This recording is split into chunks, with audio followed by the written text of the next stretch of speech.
किसी जमाने में एक माहिर था, बहुत बूढ़ा और कमजोर, इसलिए उसकी गुजर बसर बड़ी मुश्किल से हो रही थी। उसका रोजाना का ये मामूल था कि हर रोज समंदर के किनारे पर जाता और 4 मरतबा जाल डालता। इससे उसके जो हाथ आता उस पर खुदा का शुक्र अदा करता। एक दिन हर रोज की तरह उसने समंदर में जाल डाला। उसे जाल बहुत भारी मालूम हुआ। इसे बहुत खुशी हुई और दिल में ख्याल किया कि आज शायद बहुत सी मछलियाँ आई होंगी। जब इसने जाल को खींचकर बाहर किनारे पर निकाला तो देखकर हैरान हो गया, क्योंकि उसमें एक मुर्दा गधे की लाश थी। यह देखकर वह बहुत गमगीन हुआ। दूसरी बार जाल डाला तो उसमें कीचड़ मिट्टी आई। फिर तीसरी बार जब जाल डाला तो खाली निकल आया और यह देखकर माहिर बहुत परेशान हो गया और चौथा जाल ये कहकर डाला कि ए अल्लाह, आप मेरे हाल से वाकिफ हैं। मैं हर रोज 4 बार जाल डालता हूँ और आज मैं 3 मरतबा जाल डाल चुका हूँ, लेकिन मुझे मेरे हिस्से का रिश्क अभी तक नहीं मिला। अब आखिरी बार आपका नाम लेकर जाल डाल रहा हूँ, अपना रहम फरमाइए। इस बार जाल भारी मालूम हुआ तो खींचकर बाहर निकाला, लेकिन इसमें मछलियों की बजाय पीतल का एक घड़ा था। माहिर ने ख्याल किया कि शायद इसमें कोई माल दौलत हो, लेकिन जब उसे खोल कर देखा तो वह भी खाली था। मायूस होकर जाल उठाया और घर जाने के लिए तैयार हो गया, लेकिन फिर जब घड़े पर नजर पड़ी तो क्या देखा कि इसमें से धुआं निकल रहा है। फिर धुआं बढ़ता गया और फिर उसके अंदर से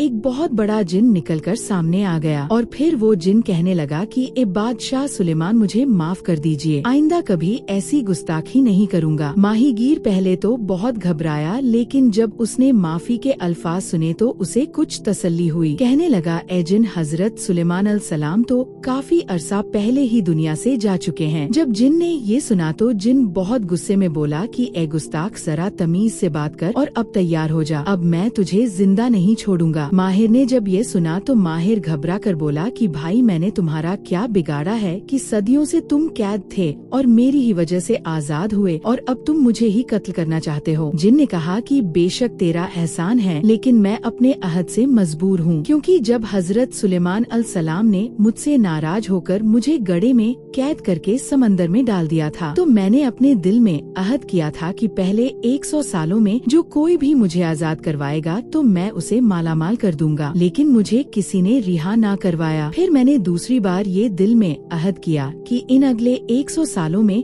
जो कोई भी मुझे रिहा करवाएगा तो मैं उसके लिए जमीन में 2 फीते बना दूंगा, लेकिन उस बार भी कोई नहीं आया जो मुझे इस मुसीबत से आजाद करवाता। फिर मैंने तीसरी बार अहद किया कि इस मर्तबा जो मुझे आजाद करवाएगा मैं उसे बादशाह बना दूंगा, लेकिन उस मर्तबा भी मुझे किसी ने आजाद नहीं करवाया। फिर ये देखकर मुझे बहुत गुस्सा आया और मैंने गुस्से में अपने आप से अहद किया कि अब अगर कोई मुझे आजाद करवाएगा तो मैं उससे कत्ल कर दूंगा। चुनाचे अब मैं अपने वादे से मजबूर हूँ और मैं तुझे जरूर मारूंगा, लेकिन हाँ, इसके लिए ये हो सकता है कि तू अपनी मौत के लिए जो भी तरीका तजवीज करेगा मैं तुझे उसी तरीके से हलाक करूंगा। ये सुनकर माहिर बहुत घबराया और परेशान हुआ, लेकिन उसने सब्र बरकरार रखा और कुछ सोचते हुए कहा कि तुमने ये जो सारी बातें मुझे सुनाई है, मुमकिन है कि ये सही हो, लेकिन मुझे शक है कि तुम इस घड़े में नहीं थे, कहीं दूर से आए थे और अब खामखाही मुझे कत्ल करना चाहते हो। ये सब तो तुम्हारे झूठे बहाने हैं। जिन ने कहा,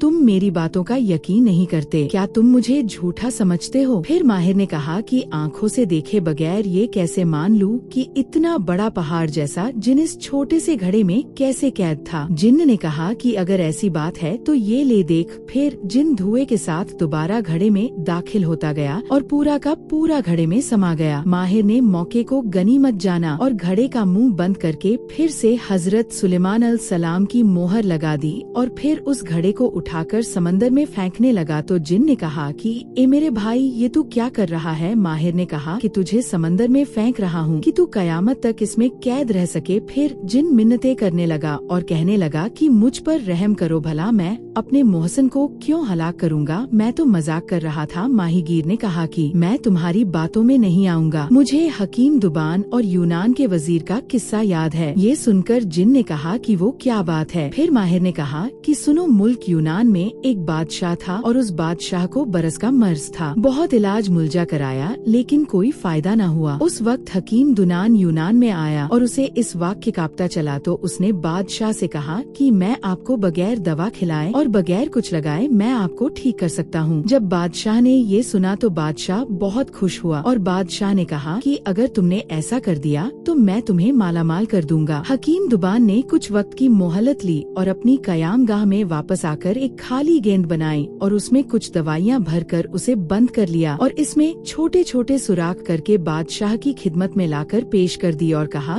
कि आज आप इस गेंद से इस तरह खेलें कि आपके पूरे बदन पर पसीना आ जाए। उसके बाद आप हमाम में नहाएं। बादशाह ने हकीम की हिदायत पर अमल किया और हमाम में नहाने के बाद आराम से सो गया। फिर जब सुबह के वक्त बादशाह उठा तो यह देखकर बहुत हैरान हुआ और खुश भी कि उसका जिस्म दाग धब्बों से साफ हो चुका था। फिर बादशाह ने हकीम को अपने दरबार में तलब फरमाया और उसे बहुत से इनामों से नवाजा और अपने खास मुसाहिबों में खास मुसाहिब बना लिया। जब दूसरे दरबारियों ने यह देखा तो वह हकीम से हसद करने लगे। और फिर एक दिन एक वजीर ने बादशाह के सामने वजीर की बहुत शिकायत कर दी कि इस हकीम की नीयत अच्छी नहीं है और यह आपको हलाक करना चाहता है। लेकिन बादशाह ने कहा कि तुम गलत कहते हो, अगर इसकी मुझसे कोई दुश्मनी होती तो यह इलाज के वक्त भी मुझे मार सकता था। मुझे इस सिंधबाद के वज़ीर का किस्सा याद आया कि जिसने शहजादी की जान बचाई। इसका किस्सा यूँ है कि एक सिंध बादशाह की एक खुश दामना ने बादशाह के साबका लड़के पर तोहमत लगाई कि उसे कत्ल कर दिया जाए। जब बादशाह ने अपनी मलका के कहने पर शहजादे को कत्ल करने का हुक्म दिया तो वजीर ने कहा कि आप थोड़ा सब्र से काम लें कि आपको बाद में इस पर पछताना न पड़े कि जैसे एक शख्स को अपना तोता मार कर उस पर पशेमानी हुई थी। उसका किस्सा कुछ यूँ है कि एक आदमी के पास एक अजीबोगरीब किस्म का तोता था। उसकी गैर मौजूदगी में घर में जो कुछ भी होता तो वह बाद में उसे बता देता। उसकी बीवी नौजवान और बहुत हसीन थी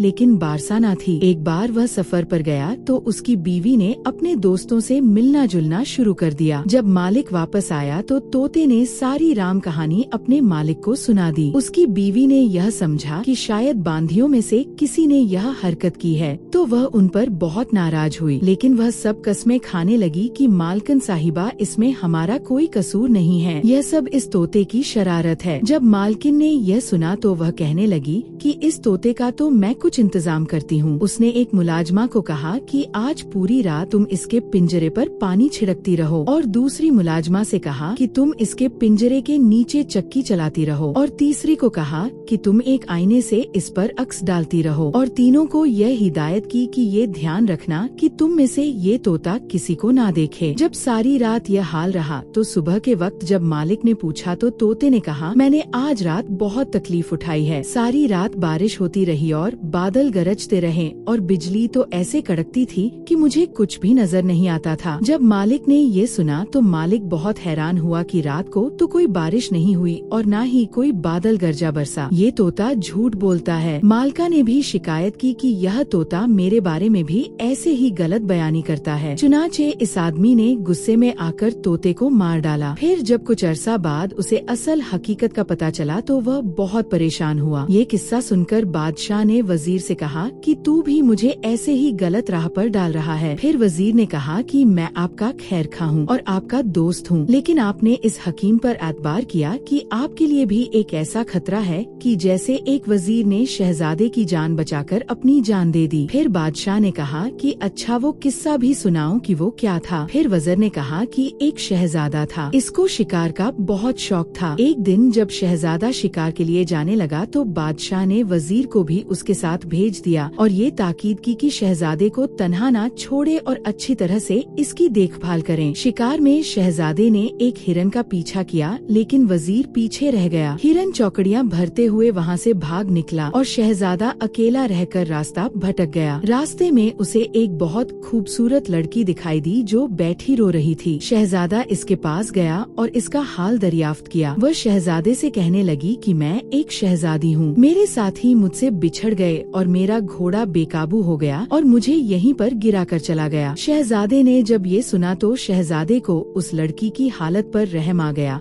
और फिर शहजादे ने कहा कि तुम परेशान मत हो और मेरे साथ मेरे घोड़े पर बैठ जाओ, मैं तुम्हें तुम्हारे घर तक पहुंचा दूंगा। वह घोड़े पर सवार हो गई और जब वह एक वीरान मकान के सामने पहुंचे तो वह घोड़े से कूद पड़ी और जोर जोर से चीखने चिल्लाने लगी कि बच्चों जल्दी आओ, मैं तुम्हारे लिए शिकार लाई हूँ। जवाब में अंदर से आवाज आई कि माँ जल्दी लाओ, हम भूखे हैं। जब शहजादे ने ये सब देखा तो शहजादा घबराया और वह समझ गया कि मैं किसी शैतानी रूह के जाल में फंस गया हूँ। उसने बड़ी होशियारी के साथ अपने घोड़े घोड़े का रुख फेरा और अपने घोड़े को अल्लाह का नाम लेकर दौड़ा दिया। जब औरत ने देखा कि ये घोड़ा लेकर भाग रहा है तो वह पीछे से आवाजें लगाती रही कि साहब तुम मुझे यहाँ छोड़कर कहाँ जा रहे हो, लेकिन शहजादे ने पीछे मुड़कर नहीं देखा। फिर थोड़ी देर बाद शहजादा अपने घर वापस आ गया और उसने घर आकर अपने बाप को सारा वाकया सुनाया। जब बादशाह ने अपने बेटे की सारी बातें सुनी तो बादशाह वजीर की गफलत पर बेहद गुस्सा हुआ और वजीर को कत्ल करवा दिया। वजीर ने सारी दास्तान सुनाने के बाद कहा कि बादशाह को ऐसे नए आदमी पर एतबार नहीं करना चाहिए था और मुमकिन है कि जैसे इस हकीम ने